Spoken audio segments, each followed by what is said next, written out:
topics and opinions expressed on the following show are solely those of the hosts and their guests and not those of W4WN Radio, its employees, or affiliates. We make no recommendations or endorsements for radio show programs, services, or products mentioned on air or on our web. No liability, explicit or implied, shall be extended to W4WN Radio, its employees, or affiliates. Any questions or comments should be directed to those show hosts. Thank you for choosing W4WN Radio. This is Beyond Confidence with your host, Divya Parekh. Do you want to live a more fulfilling life? Do you want to live your legacy and achieve your personal, professional, and financial goals? Well, coming up on Divya Parekh's Beyond Confidence, you will hear real stories of leaders, entrepreneurs, and achievers who have stepped into discomfort, shattered their status quo, and are living the life they want. You will learn how relationships are the key to achieving your aspirations and financial goals. Moving your career or business forward does not have to happen at the expense of your personal or family life, or vice versa. Learn more at www.divyaparekh.com, and you can connect with Divya at contact@divyaparekh.com. This is Beyond Confidence, and now here's your host, Divya Parekh. Greetings, listeners. So thrilled to be here because I love this time when I'm interacting with you. When I'm here to bring you our guests who bring their life journeys and learning so that you can live the life that you deserve. So I want to thank each and every one of you who have got our books, mainly The Entrepreneur's Garden and Expert to Influencer, because partial profits from our book sales do go to kiva.org. And I thank you for helping us help entrepreneurs, especially women entrepreneurs all across the globe. And as always, I'm inviting you and challenging you to spend 1 hour of your time without any strings attached. Help somebody out, do a kind act, and share your stories with us, because those stories that you're sending us, so priceless. Thank you for sharing that. And let's bring our guests on. Julian Guthrie. Hello, great to be with you. And that I loved that intro to your show. So many incredible topics, and really the core of what we're seeking as humans in this holistic fulfillment and this sharing our journeys and our paths and our stories. So really excited to be with you. Oh, excited to have you, Julian. So, listeners, Julian Guthrie has a very impressive background. She's a former journalist and a New York Times bestselling author.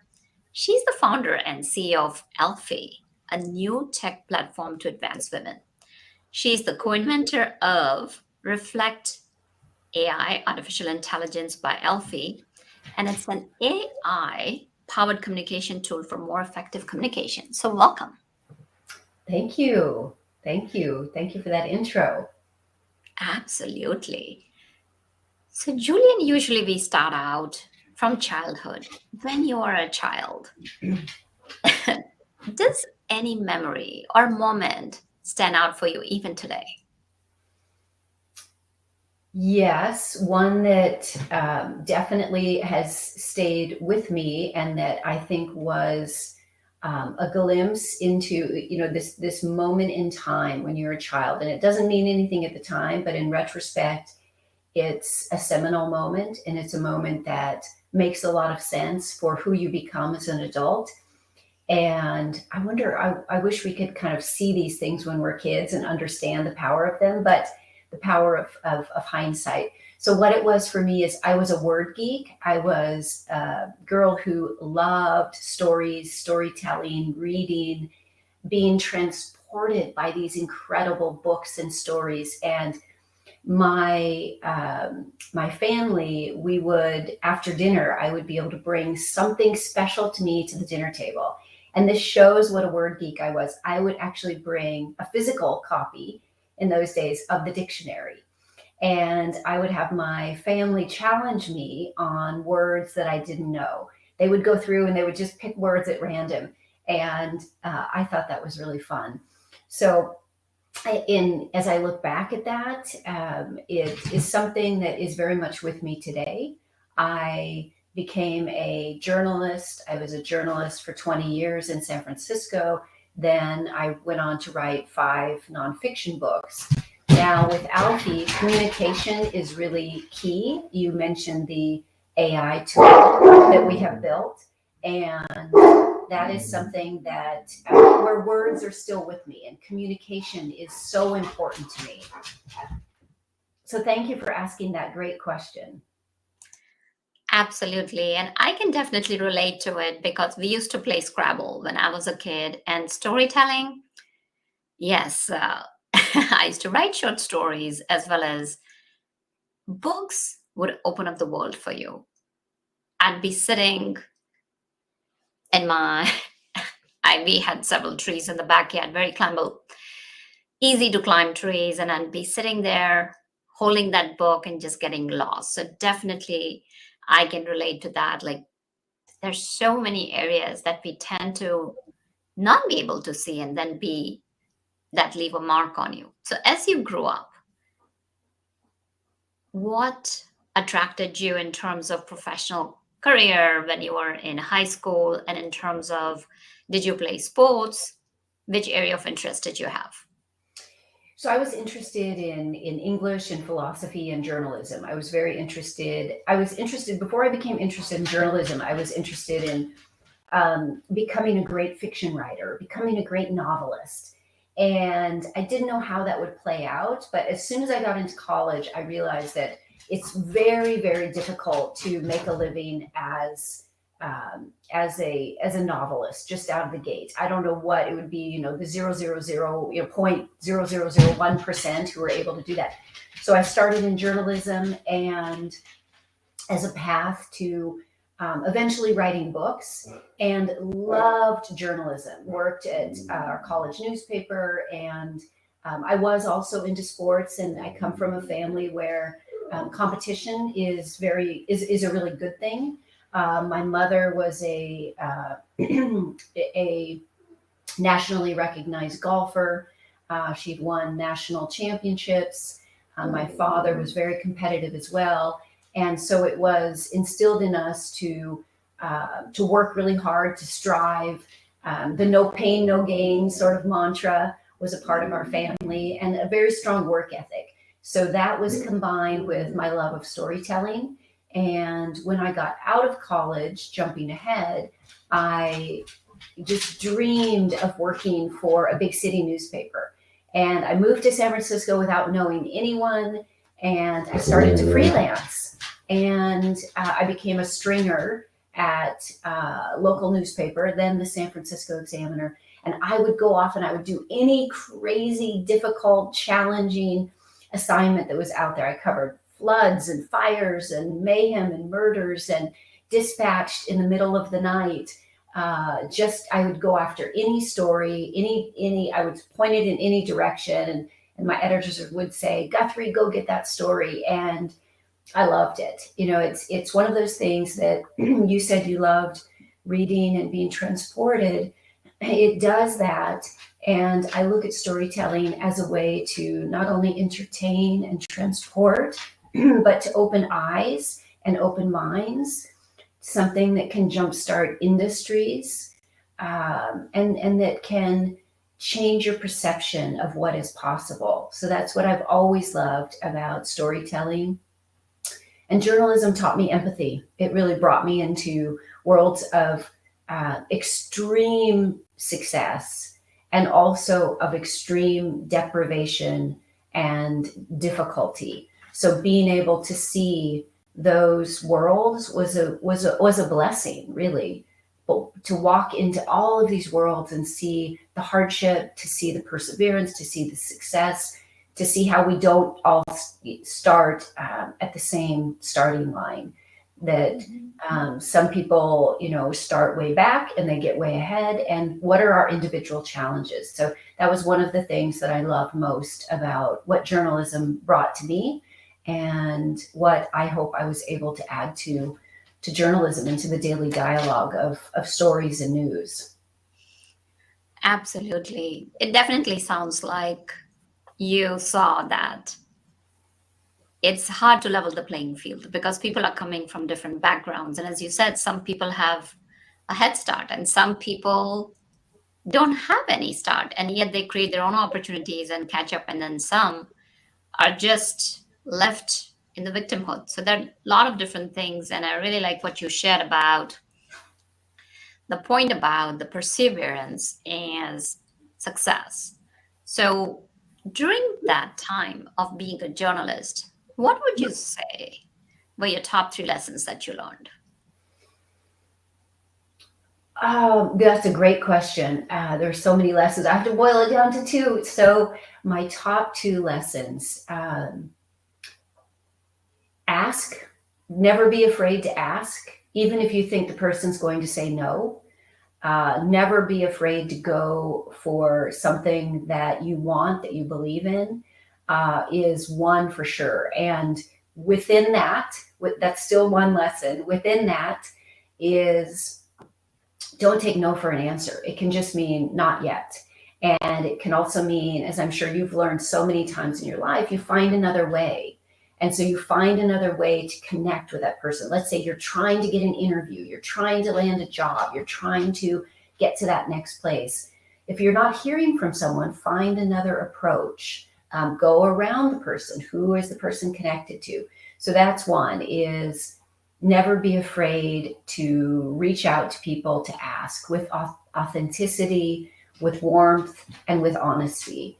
And the second one is be assiduous in application, be constant in application. And what I mean by that is, I was a reporter, I was a storyteller. I wrote every single day, probably without pause, for 20 years. And inevitably, you get better at something. And that sounds like it's an obvious, but it's being constant in application.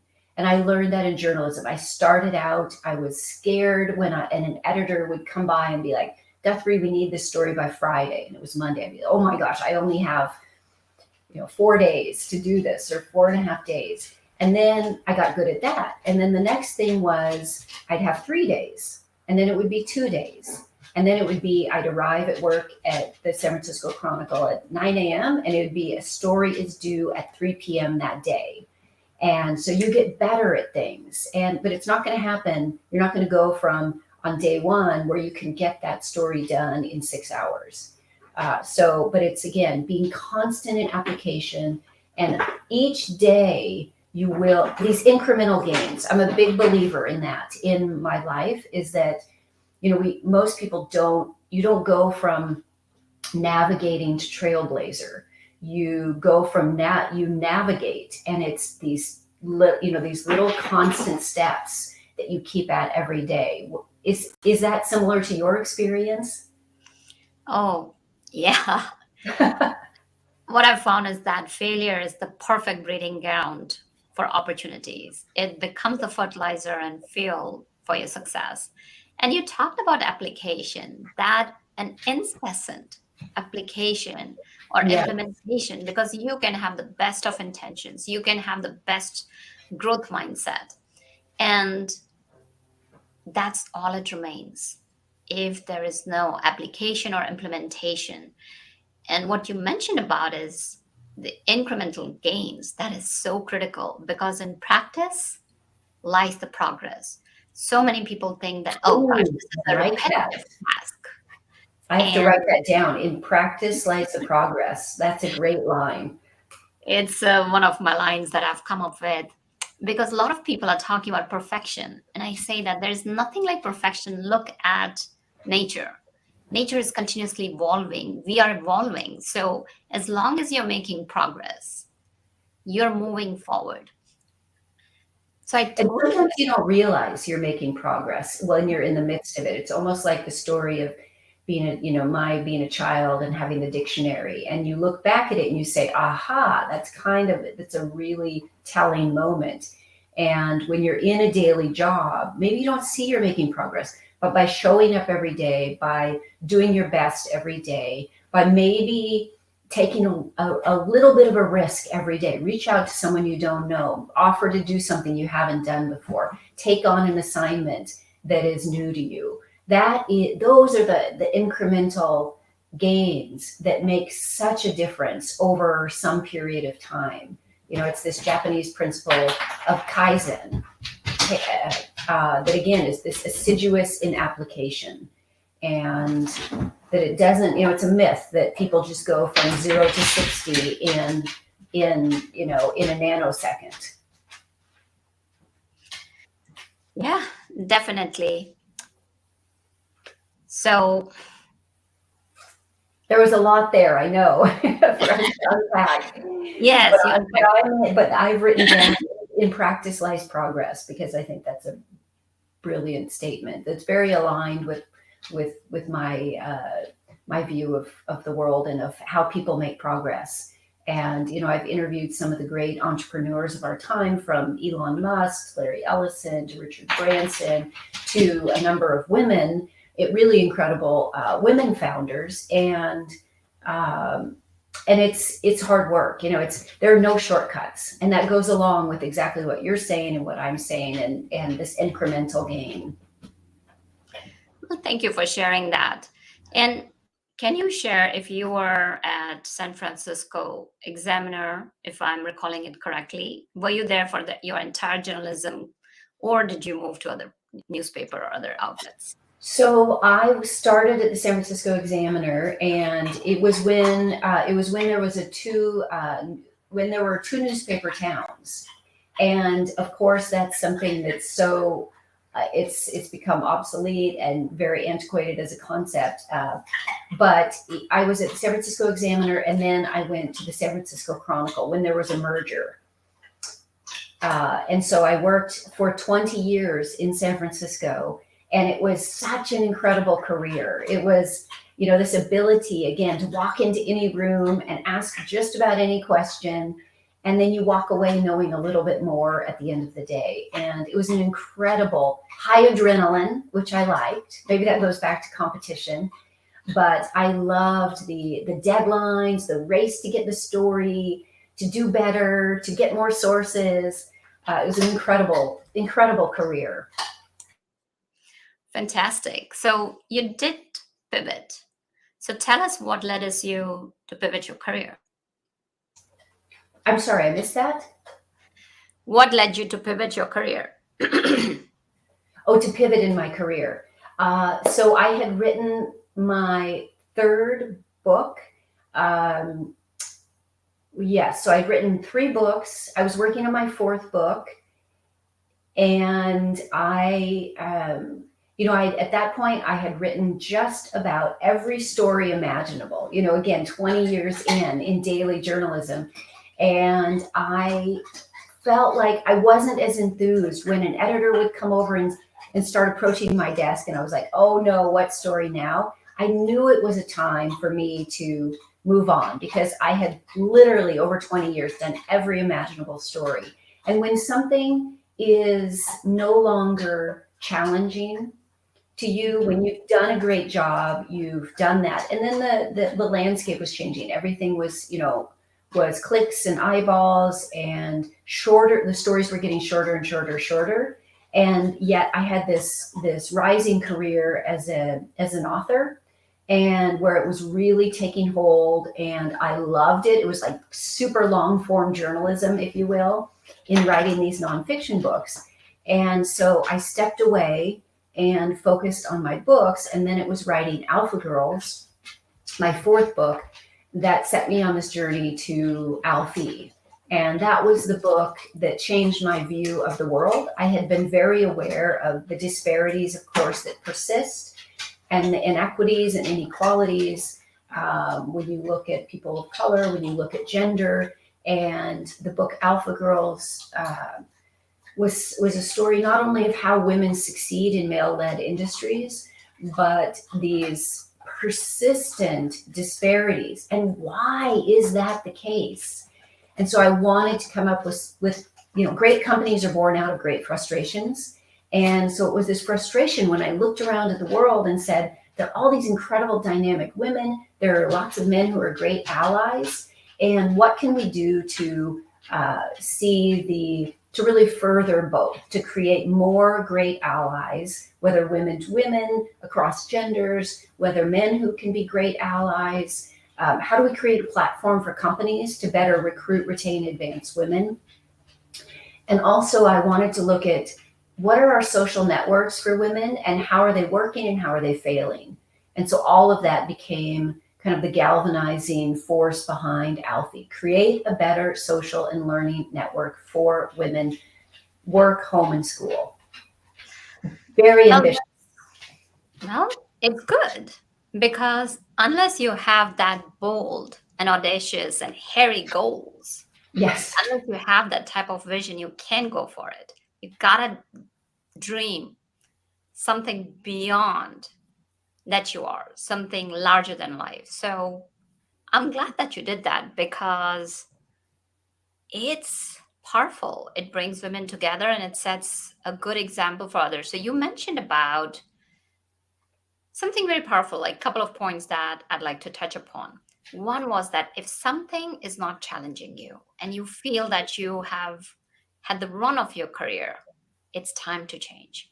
So there's so many women, either they're stuck, whether even if it's entrepreneurship, they're experiencing burnout, or they are in that professional careers and their experience, like that's all they've known. And there is something called gold handcuffs. You have everything laid out for you. You're in a good position, and yet you're not getting the fulfillment that you seek. What advice would you give to those women?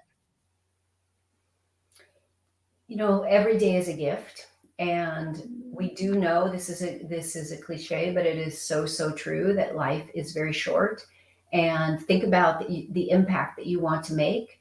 Think about what you love to do, and are you doing enough of that? Think about how you can make an impact in your circle. I love this concept of we all have many layers, many circles. We have those who are the closest to us, who are kind of the inner circle of our lives, and how can we impact them? How can we bring something new to those in our circle today? Maybe it's something that is positive. Maybe it's your attitude. Maybe it is something, a way that you see the world, that you can communicate. So we can affect those who are in our circles, but also, again, going back to each day is a blessing, and it will pass too quickly. I'm a big believer in women. I love, family first, friends, and that's all in the circle. But I'm also a believer that we women need to find, and this is across genders, but I'm speaking here as I'm thinking about my mission with Alfie, and our conversation is we need to have things that are just for us, and that are not something you're doing for your partner, for your husband, for your kids, but something that's fulfilling for you. This is your life. This is your one shot at life. And, I have friends who've stepped out of the workforce to raise kids and put their careers on hold, which can be great. But I also say, keep your foot in the door. Keep learning, keep growing, carve out time for yourself so that you don't end up resenting having put your career on hold, and keep a foothold in. If you're going to check out to raise the kids, which is beautiful, have a conversation with your partner. Don't assume things based on gender roles, but keep your foot in the door. It's 5 hours a week. If it's, additional learning courses. So that's what I would say. I also think it's really interesting about pivots, and I feel like we're on this journey, and one thing leads us to the next. It's just you have to keep moving, keep looking to what is the next step. So people have asked me, how did you go from journalist and author to a founder of now a tech company, and you're working in AI? And to me, it feels like a great and ambitious and difficult and rewarding and messy and beautiful continuum. It doesn't feel like I was going this way and then all of a sudden I took a crazy left turn or right turn. It feels like, it feels like almost I climb a hill and then it begins to descend. And then I'm like, oh, what's that mountain over there? And everything I've learned before enables me to be better at scaling that mountain. So I look at it as more of a continuum where you take these skills you have and you apply it to something else. How did being a reporter help me now, and a storyteller, as a CEO and a founder and working in tech, where, each day there are so many things that I have to say. I have no idea how that works, but I'm going to go and figure it out. And having been a reporter, I'm able to really gather a lot of information, go to sources who are experts, learn a lot from them, assimilate and process information, and apply it to what I'm doing right now. So think about where you've been, where you've come from. What are the skills you have? You know, if you are working as a bartender or a host or a hostess, you know, you're great with customer service. And so think about, what do you like about that? What do you like about dealing with people? Just as an example there. How do you apply that to your next job? If you are, you know, whatever specialties you've developed, there is an application for that. Maybe in a different form, but think about this as a continuum, and taking the skills you have and taking the interests you have and applying it to this next big challenge. Mm-hmm. I really liked what you talked about, that check out what you already have, because so many people think that if they are making a pivot, that they have to start from scratch. It's not the case, folks. You know, I have pivoted at least 4 transitions in my lifetime. So these skill sets are so impressive. Yeah, these, as you mentioned, you know, very, very relevant, that you are using your storytelling to probably, you know, creating that narrative about your company, attracting the right people to it, attracting the right employees. So your skill sets never go to waste. You can transfer them. So I really like take a stock of what you got and then use those to start your company. Now that said, the next question comes up, especially like, you know, as you started a tech company, the funding will come in question. How did you go about that?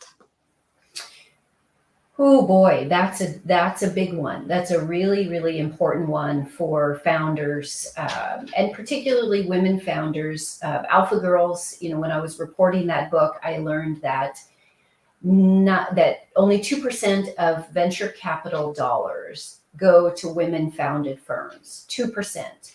And that something like 94% of all venture capitalists, those who are investing in these next generation startups that can affect how we all live, the next Google, the next Uber, the next Slack, the next LinkedIn, whatever it may be, you know, that 94% of those investors are men. So what does that mean for the, you know, what we drive, what we eat, how we get around, how we interact online, what is our social media?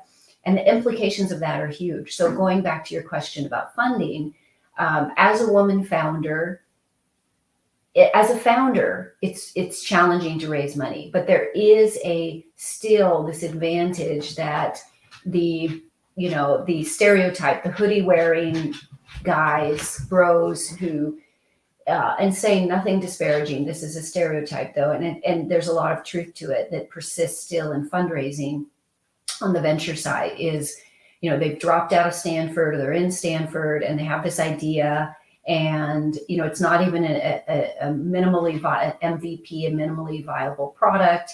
And, but because there are so many similar success stories in Silicon Valley, where you have, you know, Mark Zuckerberg, founder of Facebook, co-founder, showing up to the venture meetings, you know, in pajama pants, and there's this perpetuated stereotype. So when a woman comes in, it's a whole new thing. It's, you know, maybe VC firms haven't funded many women founders. There's the question of leadership, you know, and changing these stereotypes. And, you know, can a woman, you know, lead this company and lead a tech company? And what about if the tech company has AI?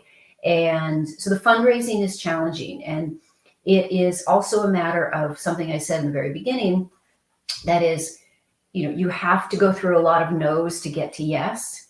And I got a very thick skin when I was writing books, even after I'd become pretty successful as an author, you send out a proposal, or your agent does, and there are a lot of no's. Oh, I don't get the protagonist, or oh, it doesn't resonate. And then the fourth one, after 3 no's and you're feeling so dispirited and you're like, maybe it is terrible.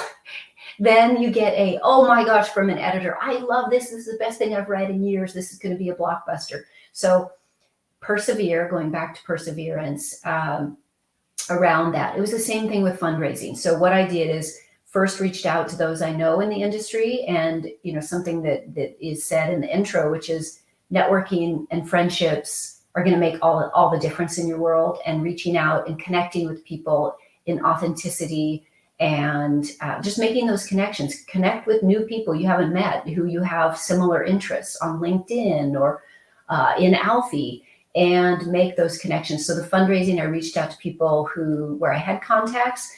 I worked on a pitch deck in PowerPoint. We ended up revising that 30 times before we ended up getting our full funding round, which was our seed round. So I got a great group of investors, but again, a lot of no's, but then I would get a yes that was key.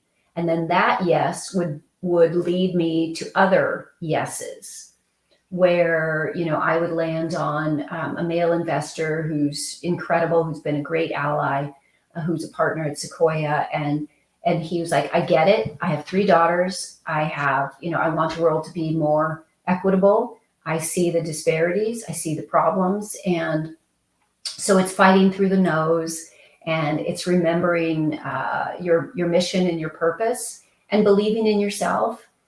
You'll also hear a lot of feedback. Well, if you only did this, I don't know why you're creating so much content. You could just take, use AI to generate your stories, was one thing an investor said to me. And I'm a consummate storyteller. So I was like, no, that's not going to happen.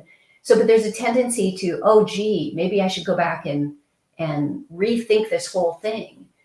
So listen to people, but hold on to what your vision is, and persevere with that is also what I would say. So then we raised the money. I started building the team in early 2020, and we have a great core team, really talented group, an incredible group of humans. And we released the beta version of Alfie, which was not open to the public yet, in spring of 2021, and in June of 2022, we released 2 versions of the consumer app, which is downloadable on iOS, on the App Store or Google Play. And so there's a freemium version and a premium version. And then we also have a more robust SaaS platform for companies. And so we're just starting to have traction with different companies about bringing them into Alfie and providing this end-to-end solution. So it's an ongoing journey, and I'm about to start fundraising again. It's really, really challenging. And now, the market is very tumultuous. There's some pullback in funding. As a founder, I realized my job will, for several years still, be spent fundraising, and talking with investors. But it goes back to storytelling. What is the story we're trying to tell about Alfie? Why does Alfie connect with companies that are out there? What are the stories of these companies who are trying, it's the future of work, who are trying to recruit and retain more women? But how do we tell those stories? And when I'm going out and raising funds, how do I tell the story of what we're doing in a really compelling way? Powerful. And as you mentioned, challenging too. And a couple of things that stood out for me is that you have to fight the no's to get to a yes. And then secondly, listen to people, but hold on to your vision. Very powerful and very inspiring. And as you mentioned, that it's a journey. It's not a destination that, oh yeah, we have our company and it's ready to roll. It's always the next step. And at the same time, you also talked about taking the time for yourself, is celebrating yourself on every milestone of your journey, because every day is a gift. And if you don't celebrate, then that leads to burnout. So can you share with us very quickly, what does your company do and what kind of solutions does it provide to companies or for women for that matter? So for women on the consumer side, it's a new type of social and learning network where they can come in, they can attend events, they can look for jobs, they can get job resources, they can network, they can connect with anyone in the app. There are, going back to my storytelling days, which I guess I've never left. There are compelling stories, original stories. We do all of our own storytelling, incredible stories of women succeeding, great allies. It is a women first community. So that's on the consumer side. And quickly on the business side, we are providing a whole end-to-end solution for companies looking, again, to recruit. How do you recruit more women? Then how do you keep those talented women? We know attrition is costly. So let's help companies. We have a really incredible way to help companies better retain, i.e. nourish the female talent that they have, and then how do you advance them so that women continue to matriculate and succeed as they climb the ladder. So that's it in a nutshell. Well, great vision. And folks, I can share with you that I am a part of Elfie, and how I got to know Elfie was that their team is really, really strong. They had invited me to talk about my book, and from there I was looking into that who's the founder, and like I love the vision, and from there I found you, Julian, and I brought you on. So folks, I'll share that if when you get a chance, do check out elfieco.com, and if you want to spell it out, Julian, that'll be great so that people can go check out the website. That's fantastic. And we loved you sharing your story, your incredible story, and hope you'll continue to do that in Alfie. And we celebrate you, and you bring so much to the world. Alfie is ALPHY, and it's downloadable again on the App Store or the Google Play Store for free. You can get a premium version or a freemium version. If you want to check out our website, it's alphyco.com, ALPHYCO.com. And I look forward to seeing you in Alfie. So connect with me. I'm very easy to find on LinkedIn and other social channels as well. Oh, fantastic. And as we wrap up, Julian, do you have a couple of nuggets, a couple of last things that you'd like to share with our audience? Have fun every day. Be good to yourself.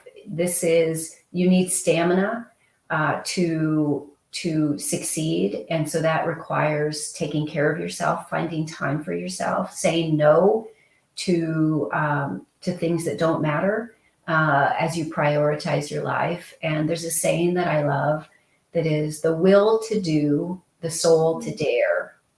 The will to do, the soul to dare. So persevere, grit, determination, plus that big dream.